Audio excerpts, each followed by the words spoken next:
Okay. Go here. I'm guessing the medicine we got for Matthew is probably some kind of antidepressant. Hello, Matthew. What's up? Matthew is still looking on the ground. He glances up briefly as you approach. Oh, hi, fish. Do you get my medicine? Yes. Really? Oh, that's great. Give it to me. Yeah. Matthew hastily takes the cylinder from you. His hands shake as he dispenses a single chip from it. He pulls back his hair and slots the chip into a hidden data jack. He stands stock still, eyes closed. His eyelids flutter, a ripple moves through his body. His eyes snap open. He flashes you a vacant grin. Hey, beautiful. Boy, am I glad to be back. The day was a little dreary there for a while, but now I'm back. And I'm in fighting shape. Pulls a fresh cigarillo from his pocket and twists up the auto lighter tip with gusto. It ignites with a faint crackle. Time to push some tin. You just started a synthetic personality. Oh, sorry, beautiful. This poppy's authentic. Genuine, authentic. Authentically awesome. Oh, wow. Smell that fresh air. Feel that victory. Cracks his knuckles loudly. Some lucky soul is gonna get a great deal on a drone today, Fists. All thanks to you.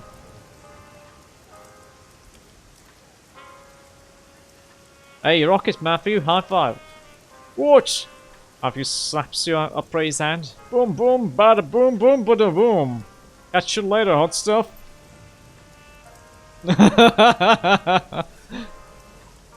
Reliable Matthew flashes a winning smile as you approach. Oh, that was a close one, Fist. Thanks to you, we're back in business, and just for you, I've got a red-hot deal in solar charges. Just in time for the sun. He stares up blissfully at the cloudy grey sky. Yeah, let's talk more about your medicine. He playfully blows the smoke of a cigarillo. My medicine. I can't think of a thing to talk about, except how nice it is to see you. Nothing but blue skies over here. Beautiful. Can you unchip? I'd like to talk to you. He sighs heavily through his plastic grin. Alright, beautiful, alright. Clutching his cigarillo tensely between his fingers, he reaches up into his hair. With a faint click, he removes the chip. His expression goes slack, and his shoulders slump. Matthew struggles to maintain eye contact, as a slow tide of melancholy washes over his face. Eye fist. He says it timidly. He looks around disconsolately at the drone scattered back. Here we are.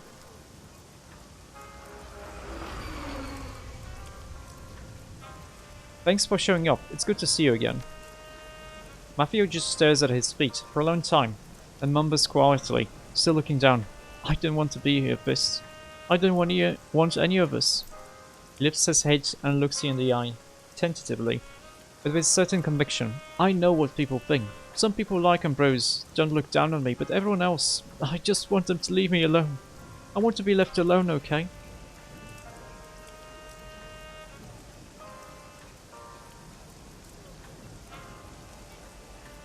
It's okay, friends, I understand. You can go back now.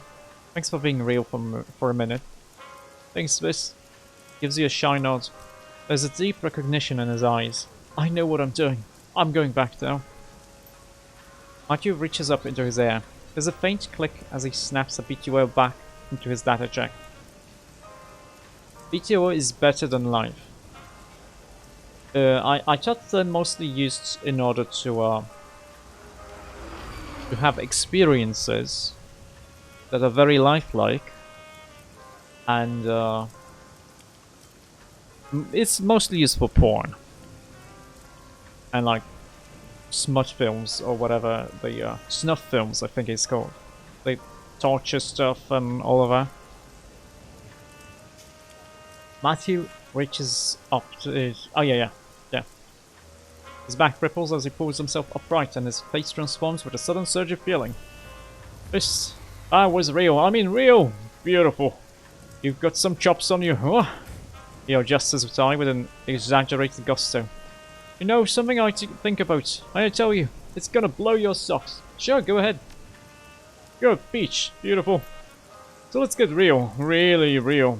He takes a big, virile breath. He looks around in satisfaction, hands on his hips. I'm not Matthew Shun, and I'm not Cool Blue Jazz. I'm both. He cocks an eye at you. I think a lot about where I'm from. Some coked up dude in a sim rig, recording his feelings, mass-produced in a factory, shipped out like a commodity. And this other poor guy in a slowly sinking, gasoline-reeking drone lot, called a merchant of poverty by his neighbors, alone with his drones, the moldy smell of his trailer. Makes me angry, Fist. Angry about his heartless shit heap that calls itself meta-humanity, but it also makes me proud. Tell it! Reliable Matthew taps himself forcefully on the chest. I'm proud because I'm more than the sum of my parts. Whatever aimless tweaker my feelings come from, they merge with a guy who never had a chance, and they elevate his pain. I live a life of honor. He looks around at the looming walled city, the polluted river, the dilapidated drone yard. I'm like a knight-errant, a Yusha. I'm like this swordsman of Jadao. I fight for humanity. Thanks for reaching out to Matthew. Don't you worry, I'm watching over him. Reliable Matthew nods in slow satisfaction, a wizened look on his face. As long as there's chips, I won't get tired. I'll never leave. He claps his hands together and breaks into a gigantic grin. Now let's get back to it, beautiful. Thanks for laying it out. I think we understand each other. Me too, Fist. Me too. It's a real pleasure being real. Breaks out a fresh cigarillo and rips off the auto-igniter with gusto. It bursts life in a puff of rank blue smoke. Regards you with a sly, exaggerated smile. Now my honourable brethren in my arms, how can I brighten your day? Bye-bye. That's how you can brighten my day. So we have 13 karma points. Okay, let's see what we can do. How much money I have.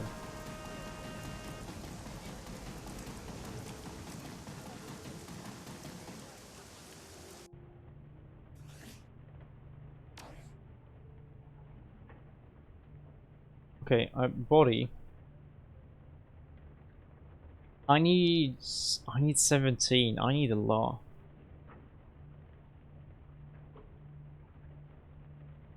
I don't really need this that much though.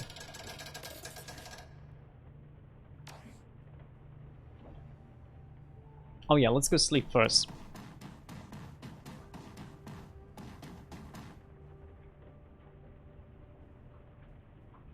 For the first time since you got to Hong Kong, you wake up feeling well rested and satisfied. Flexing your limbs feels glorious. It's as though you've spent hours cramped up in a confined space and you can finally stretch your legs. I'm out of bed. You push yourself up and touch your feet to the ground, but something stops you short. Your mouth. Something is wrong with your mouth. Oh, let's run my tongue over my teeth. You let your tongue move over your teeth until you reach the problem area. A molar on the upper left side. It feels strange. You apply a little pressure to the tooth and it slides free from its moorings. It's as if nothing was ever holding it into place to begin with. As the tooth comes free in your hand, an image etches itself into your mind. A great chamber, hazy in form and outline, clouds of red mist that fill the air, perfuming it with salt and copper. Great columns stretching up from the ground to pierce the sky, and above it all, the enormous, grinding gears of a broken machine. In the distance, you can hear a sound, a desperate, frantic pounding. Something enormous at the door, many somethings, all desperate to get in, scrabbling and scratching and scraping, but unable to find purchase. The way in is locked. You feel a tremendous sense of accomplishment. You've done it. The others are trapped outside, blind and starving, unable to pass through the door, the chamber, and what lies beyond it are yours. A shrill giggling noise fills the air, like the laughter of a small child mixed with the shivering screech of countless violins. The sound reverberates down your spine like an electric current, The intoxicating aroma of meat fills your nostrils.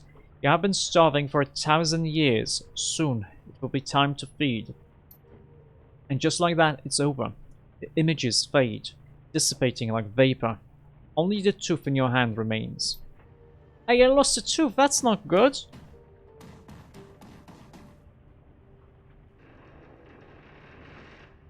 Okay, let's talk to Duncan and the others. Talking to Gaichu is gonna suck, because I probably should have gotten him earlier. So now we probably have a lot to talk about. You enter to find Wu stalking the floor silently, one hand held rigidly near his hip, the other flexing and unflexing again and again. When he notices you, he nods once and goes back to his caged panda routine. You're gonna wear a hole in the floor that way. Wu keeps spacing. Need something? Are you gonna be okay? Yep, just trying to maintain. Pacing helps. Been thinking about Josephine Sang, what she did to our family, what she did to Carter. His pace increases a bit, and his tusks jut forward slightly. Josephine Sang, goddamn Josephine Sang. We're gonna find a way to get to her, Duncan. Good, because when we do, the old Duncan is coming out to play. His eyes smolder. Here's what we do. We walk into Tsang headquarters and ask for the boss. When she comes down, we grab her, take her somewhere quiet, and ask her why she had Carter and those runners killed. Find out what happened to Raymond. Whether he's alive or dead. What happens next is up to her.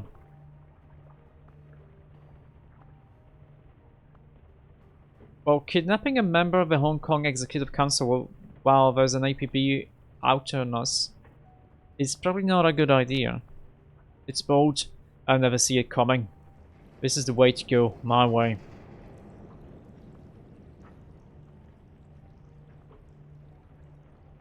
My way, Duncan? Yeah, my way. There's one way this is gonna go. He catches himself. Understanding appears in his eyes. Oh crap, that's what Ray used to say. Raymond Black, our benevolent dictator. No questioning his rules.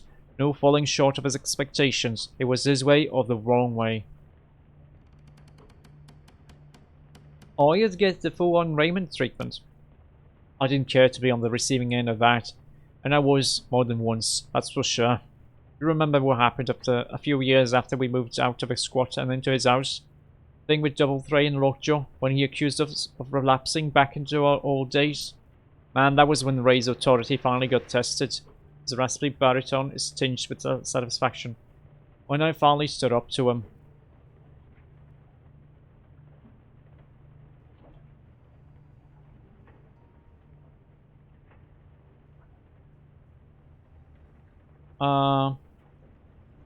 Yeah, the way he handled that part was...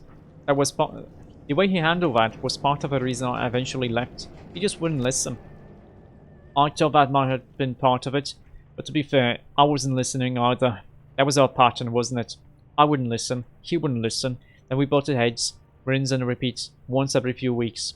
He smiles, but it's filled with regret. But that time was the worst. His face settles into an expression of resignation. Okay, Mr. Fist. We don't need to do things my way.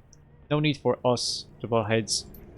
He stretches. You can hear his joints crack. And on that note, I'm gonna have to ask you to clear out. It's been another long day.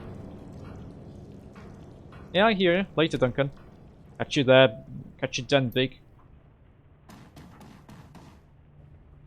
Let's actually get the money first. I want to see how much money I have.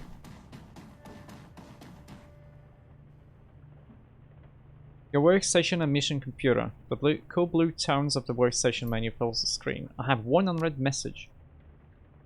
Which is not the case because I have 0 unread messages. It just bugged out. I hope it's not bugged completely. A jobs directory. Claim payment. You submit the jobs as finished and await response. A message pops up. From Kanli Cheng. The Wampoans tell me that they've ousted all of their council of elders. Something to do with you exposing their efforts to cover up their own mess. It isn't the resolution I expected, but I think it's acceptable. If there's one thing I don't trust, it's people who won't pay what they owe. Thankfully, the opponents are more reliable than NG and her allies, and so am I. Your payment is attached. I have 2,300. I could buy the thyroid. I still have half an essence point.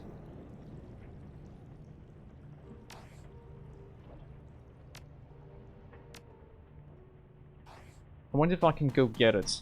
Because it would be nice getting some strength points.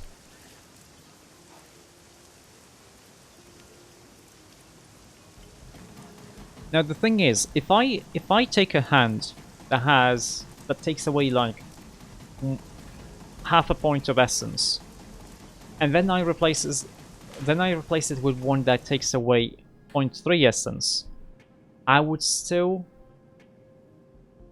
not regain that 0.2 of essence. These dreams are getting out of hand, Fish. You got them too right. I normally wake up more tired than when I feel asleep, but this is nuts. Okay. So we don't have the one that gives me both strength and quickness. Yeah, strength and HP cost 1. This is cost 0.3. Quickness and ranged combat. This is 0.3, so I'm guessing it's gonna be half a point for one strength and one quickness.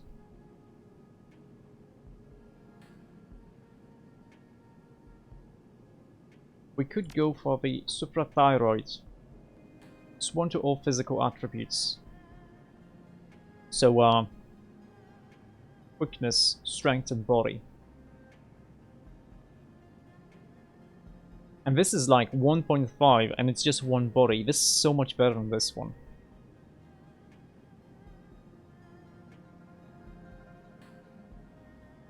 And I can use the half point of essence. Don't have to worry about getting it. Losing it, cause it's rounded down anyway. Yeah, let's actually get this. It's all of my money. Yeah, I'm good. I'm back to the garage soon. And time for me to go. We don't have to talk about Matthew. We don't need to.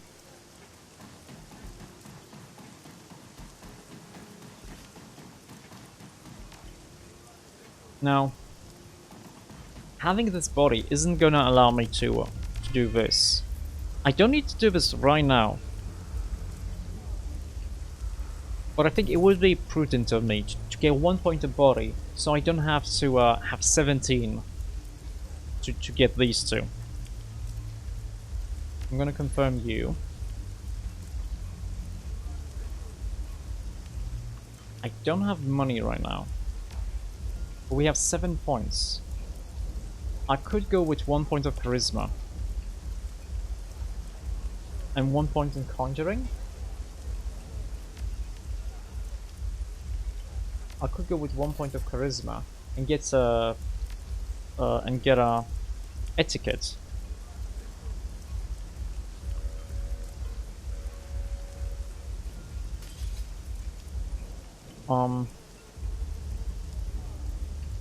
Which is not a bad idea, I guess.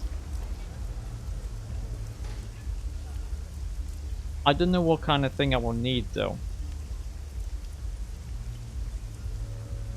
But if I get 1 charisma and 1 conjuring, at least that's gonna allow me to that's 4 points, 5 points, and 7 points. Oh, so using 7 points I could actually get all of these. That's not a bad idea.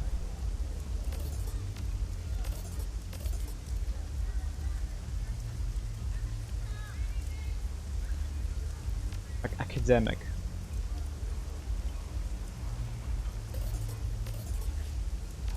Let's revert back here. Talk to what's her name again? I never remember the names.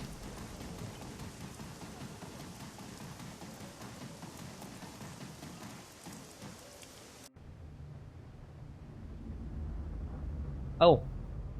Arjunon is not here anymore. Oh yeah, Traptiju. I haven't managed to dig up any more info on the Yama Kings yet. Okay, I guess that's gonna happen later. Show me your wares.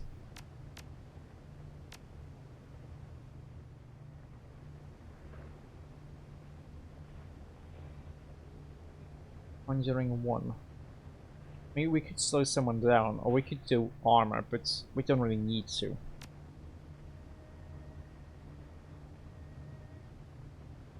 Oh wait, we don't need summon. We don't need conjuring. We already have a spirit fetish. Good to know. I thought I would need that, but we don't. So I'm gonna need another. Let's see.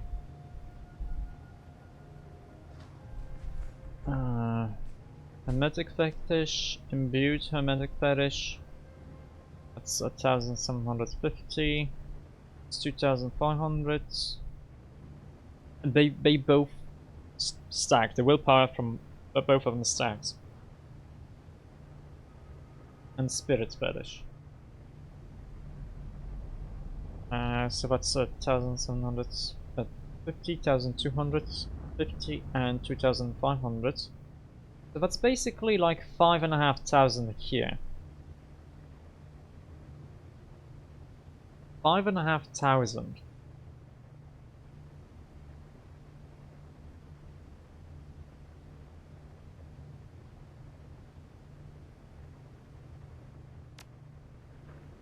Thanks, Crafty. Round. We don't need conjuring. I'm gonna get the academic here. I'm gonna get 2 points here. I can't really spend 1 point anywhere. But I do think it's worth it. And I don't need I don't know if I need this. I can make use of a body. But I don't know if I need this, because I can lose up to 2 more points of essence, I think. Let me actually make sure. Let me look at the wiki.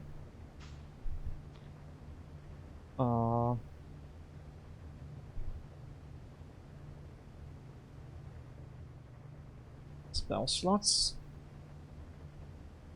and essence. Let's look at this.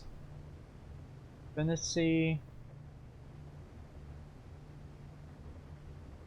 What does it say?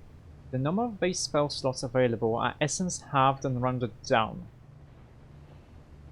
Each point of essence lost adds +1 to spell's cooldown. Casting a spell again while it is on cooldown inflicts drain damage on the caster. So basically what this means, I would like... If my default essence is... Oh wait, there's a thing.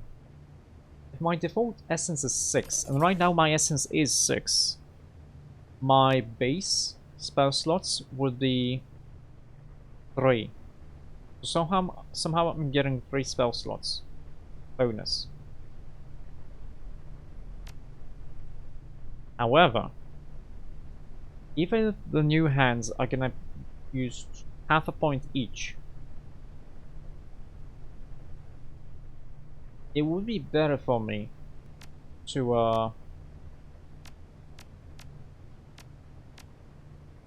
actually get that. Wait, I didn't use the karma. It would probably be useful for me to get the cyber affinity, because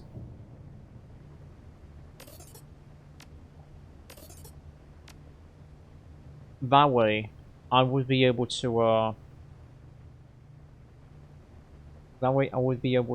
not increase my cooldown.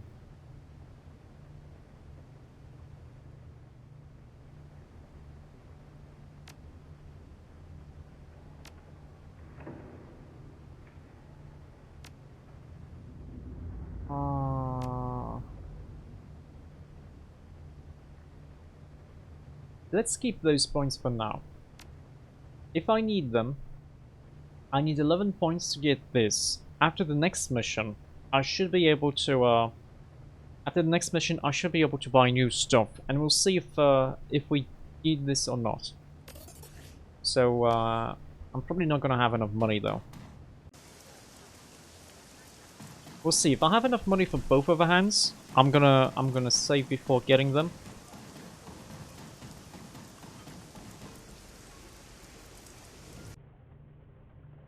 And then we'll see. And I'm not gonna talk to my companions yet. I'm gonna do it after the next mission. So pending job is data retrieval. I'm kindly Cheng. I hope you're enjoying your newfound success in the shadows. I've got another job for you, one that could prove very lucrative indeed. I've been contacted by an employee of the Eastern Tiger Corporation, and he needs you to steal some research data and biological samples from his employer. The man's name is Tigaf Wright. Until recently, he was a researcher on a genetic engineering project. He was cagey with the details, but I gather that it centered around phenotypic alteration and postnatal genetic enhancement. Unfortunately for Wright, he's got a conscience. Stupid man. Lucky for us, he's willing to pay to have his conscience assuaged. Wright's project was apparently quite horrible. Experiments on living children, total disregard for biomedical ethics or safety, and when Wright raised concerns, he was taking off the project. He's decided to step outside the bounds of the law and expose their wrongdoing to the world. The snag, you see, is that his wife and child live in Seoul. Not quite the heart of Eastern Tiger's power, but close enough. He's afraid that if he releases the information himself, they'll be taken prisoner and used as leverage. The idiot should have thought of that before, but that's not our problem. The samples and data are currently on an Eastern Tiger cargo ship, the MV Naochi, sailing near Hong Kong. On their way to Seoul, the storms slowed the ship down, so you don't have to go right away, but don't take too long. Once you have the data samples, you're to call Wright. I've attached his number. He'll give you instructions on how he wants the information leaked. When you're ready, let me know. I'll arrange transit with Captain Jomo. He's a local Lahore Joa pirate and smuggler, but don't let that pull you off. He's as good as they get, and he'll have you on that ship without incident. Take the run. I've let Captain Jomo know you're ready. You can find him down on the end of the pier. My parlor is on. He'll handle everything from there on out. Not sure what this is. We need to steal some data. I know we're most likely gonna need